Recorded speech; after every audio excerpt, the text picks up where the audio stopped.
prolonged,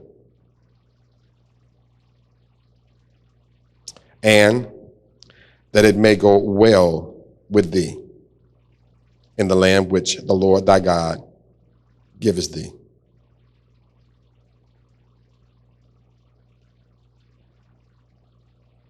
The New American Standard says, respect your father and your mother, and you will live long you will live long and be successful in your life in the land I'm giving you. Today we're going to speak for a while the power of honor. The power of honor.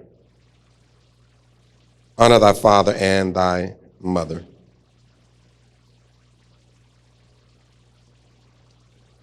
As the Lord thy God has commanded thee, that thy days may be prolonged or long, and that it may go well with thee in the land, the blessings which the Lord thy God giveth thee. Respect your father and your mother, and you will live a long life and successful life in the land I give you. Honor, to show esteem, respect. Honor is one and whereby you do it in words and in deeds. Honor. So many times we say that we honor someone, but we fail to respect them, because respect comes with our actions. We can do a lot more with the way that we act than the words in which we use. Jesus showed respect to God, his Father, our Father, by whenever asked a question, he referred to our Father. He let the disciples know that me and my Father were one. Honor. Honor is something that is given to those individuals whom we have great esteem for, respect for, love and admiration for, those individuals whom we set aside to care for. We find that as an example of honor that's given in the book of Genesis and the 49th chapter. The book of Genesis in chapter 49 deals with an individual, Israel,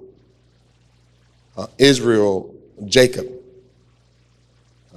the individual whom wrestled with the angel until daybreak. The individual who wrestled with the angel who bidded him to let him go.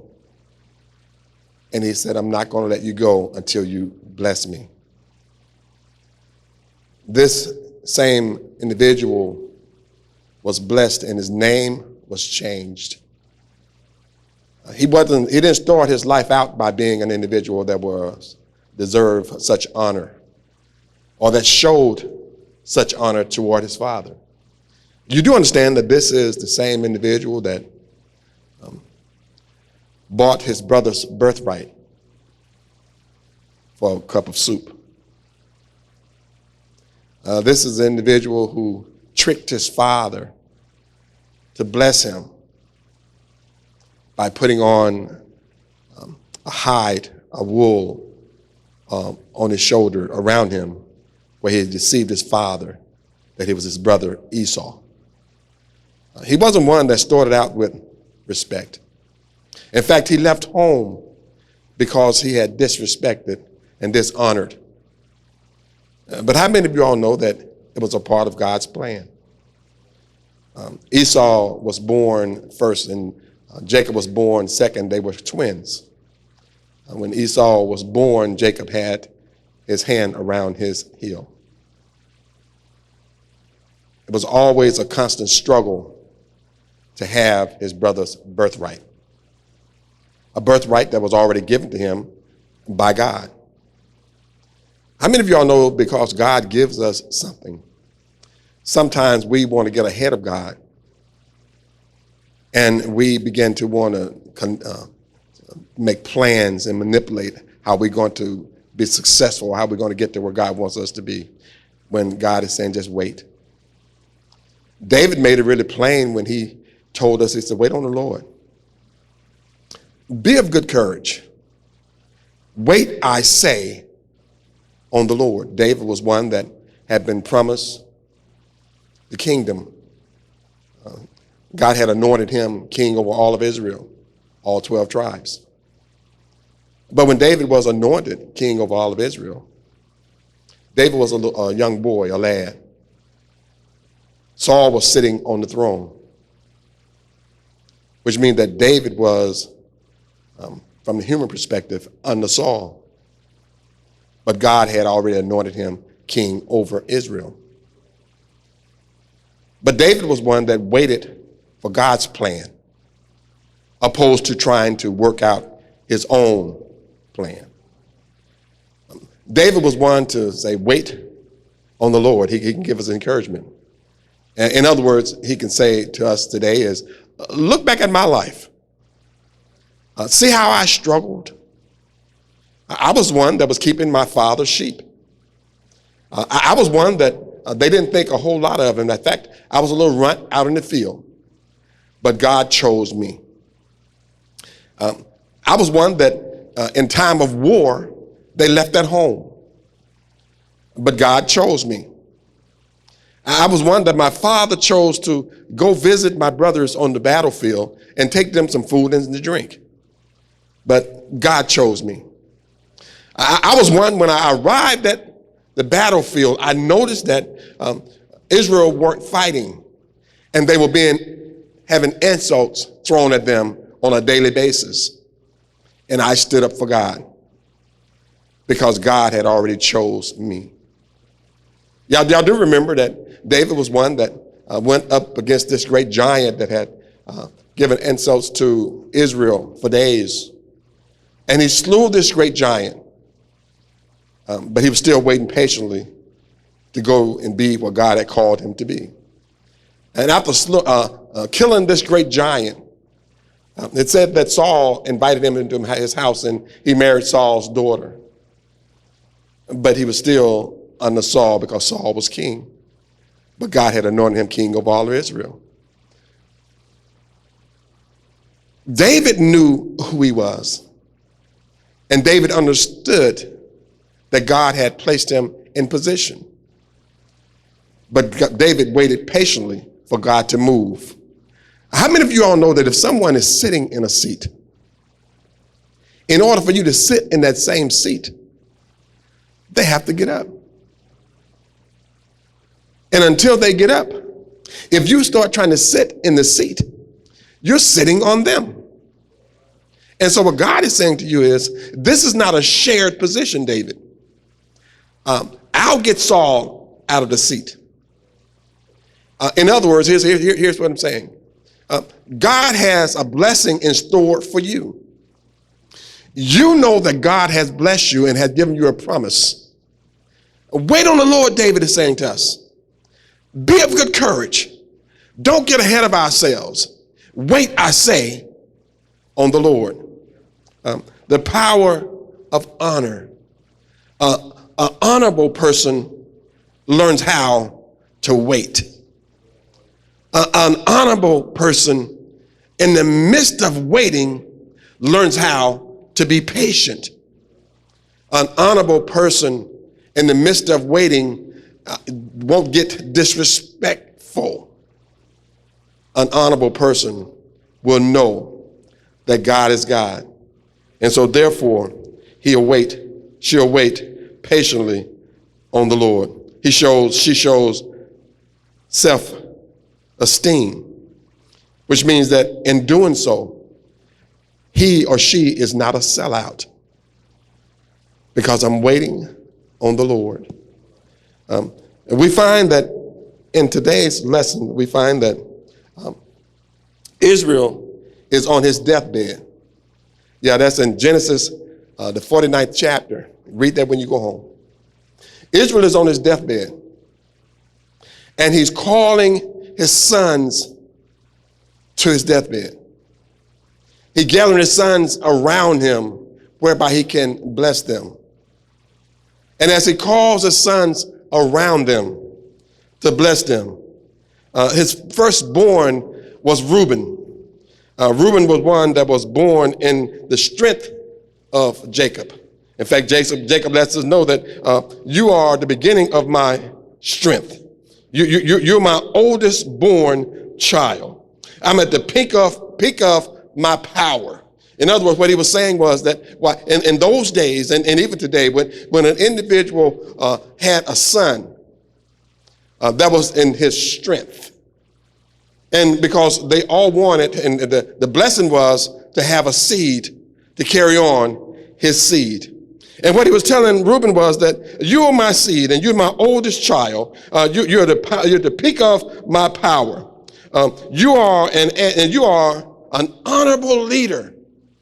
You're an individual that was born in a time whereby God had put leadership and put his finger of love upon me, as he had blessed me and changed my name, and you are my firstborn. And so he said, but there's a problem with you. The problem is that you're uncontrollable. You're like an uncontrollable flood. Water that goes wherever it wants to go and do whatever it is that it wants to do. And then he said that you slept with my wives. In other words, what he was saying was, rather than honor me, you've dishonored me. In other words, what Jacob was telling Reuben was the fact that you've dishonored me. You disregarded my bed. In other words, what he's saying was, at a time when you could have honored me, at a time when you could have done all the right things, at a time when you were in position to inherit it all, you dishonored me. And so you're no longer in the place of honor. Now you're in the place of dishonor. You're no longer being one who is being blessed. You're one that's in a place of being dishonored. So the power of honor works in both ways. So many times we look at our lives and we think that our parents are harsh or hard on us. But they're just teaching us how to, first of all, honor God. Because one thing that we've learned, and I've come to understand in my life, that if we want to honor anyone else, we must first have honor and admonition for God. And if we fail to honor God, we will never honor anyone else. There will be no one will be able to take the place of God in our lives. So therefore, Reuben missed out on such an honor as what he could have had. Now, watch this. Not only did Reuben miss out, his whole family and his generation missed out. So many times we find in our lives, we wonder why we're going through what we're going through with. And it could be that someone in 3 generations have messed up. It could be that somebody in our family has dishonored. And when that dishonor goes from 1, 2, 3 generations back. And so what he's saying is to Reuben is that you've dishonored me. You slept with my wife. You're just like an uncontrollable flood. In other words, we can see in our lives that some of us have grown up. And we've disrespected everything and everybody that we've met. Some of us have children. And if we're really truthful about it, they've disrespected us and they've dishonored us. And God is saying, not me. Honor your father and your mother. As the Lord has commanded you. And your days will be long on the earth. I didn't write that, God did. And so what he's saying is, if you dishonor me, there's some things that you're going to fall on you and some things that you're going to go through that you wouldn't ordinarily have to go through with. It's only because you dishonored me. And so therefore what you understand is in our families, there are those individuals, we've watched some of our siblings and we've watched some of our brothers and sisters who have dishonored our parents. Well, their lives look like they're going really well. They have good jobs, drive good cars, live in nice houses, but they have no peace of mind because of dishonor. See, watch this. What honor is make your father, your mother, make God proud of you. When they call your name, let them say it with a glow. When they hear your name, let their chest rise a little more. Because you're an honorable child. Well, Reuben wasn't that child. Reuben was one who had dishonored his father. And so he's no longer deserved the place of honor. God will move you out of line when you dishonor your parents. God will move you out of line when you dishonor God. Well, it goes on. You know, the man had 12 sons. And so therefore he goes on down because he's called them. And now, watch this. All of his sons are gathered around his father. All of his sons are able to hear everything that he's saying to the other children, other sons. So therefore, this is not a rumor or a gossip that's going to leave the household by saying that somebody said that this is what daddy said about you. Everybody know exactly what dad said about you. Now, Reuben was one that was instrumental in making sure that Joseph stayed alive. It's possible to be in a place of honor, being in the seat of number one, and still do the right thing and mess up. Watch this. And just because God loves you, just because he sent Jesus Christ to die for you, and you've given everything that you have to feed the poor, visit the sick, and you die in your sins, you're still going to hell. That is right there when he told Reuben, he said, look, so you no longer deserve a place of honor because you've dishonored me. There's some real power in honoring your parents. There's some real power in doing the right thing before God. Now, I can look in your eyes and I see some of you all are searching. But see, the thing we need to understand is if you feel that you've come up short, if you feel that you haven't done that which you should have done, there's still time while you have breath in your body, while you're still breathing, while you can still get this thing right. Reuben, you've messed up. Simeon and Levi, you two have a real bad attitude. You got a quick temper. You were the one that killed the man. You two were the individuals that brought dishonor unto me. And you plotted and you planned this, and I didn't go along with it, but you did it. So now, therefore, because you did that, and watch this, among the tribes, I want you to understand this, that there's some real dishonor that you've done. So what I'm going to do is I'm going to scatter your tribes. I'm going to scatter them out. They're going to be scattered among your brethren. See, watch this. What God is saying to us is that when we do the right thing, we get blessings from God. And we do the wrong things, we get curses from God. And so therefore, watch this. What he told Simeon and Levite is that you're cursed. Now, they were the ones that did it. Their families along with them would have to go through with what the problem that they've caused. They're cursed. Simeon and Levite was cursed because of their dishonor. I want to get this right. I want to get this right. I want to get this right because the thing that we need to understand is that there are things that's going on in our lives even now. We look at this disease that's in our planet as something that's caused by another nation or perhaps someone or individual has created it. But nothing happens without God allowing it to. The human race at large has dishonored God. The human race at large has shown God dishonor. And because it's shown God dishonor, God has allowed this disease to infiltrate our planet. And no matter how much our scientists try to come up with different chemicals and different ways to cut it off, to stop it, it always comes back bigger, badder, and worse than it was before. Because you can't cut God off. This is not a faucet leak where you can just fix it or change the pipe. This is not a seep in your tire where you just plug in a patch to change tires. I want you to understand, this is God speaking. And we've dishonored God.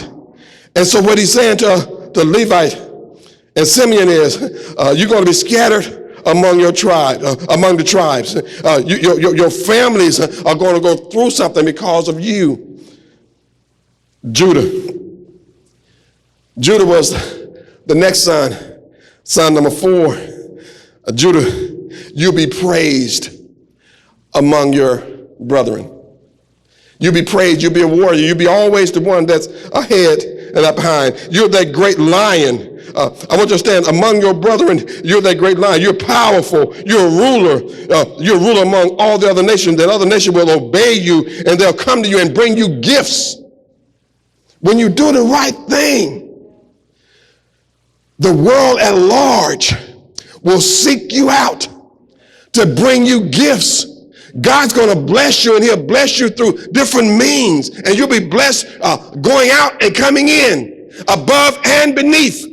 And so therefore, what he's letting Judah know is, look, while you're around here, Reuben, Simeon, and Levite being jealous of Judah, I want you to understand, Judah has done the right thing. And so therefore, he's going to get praised. There's some real power in honor. See, the thing that we need to understand is that when God honors us, he gives us everything that we need. And we get that through our lifestyle and our conduct, the way we carry ourselves, the way we speak. See, because watch this. The way that we treat human beings that are around us shows God how we feel about him. The way that we treat our mothers and our fathers shows God how we feel about him.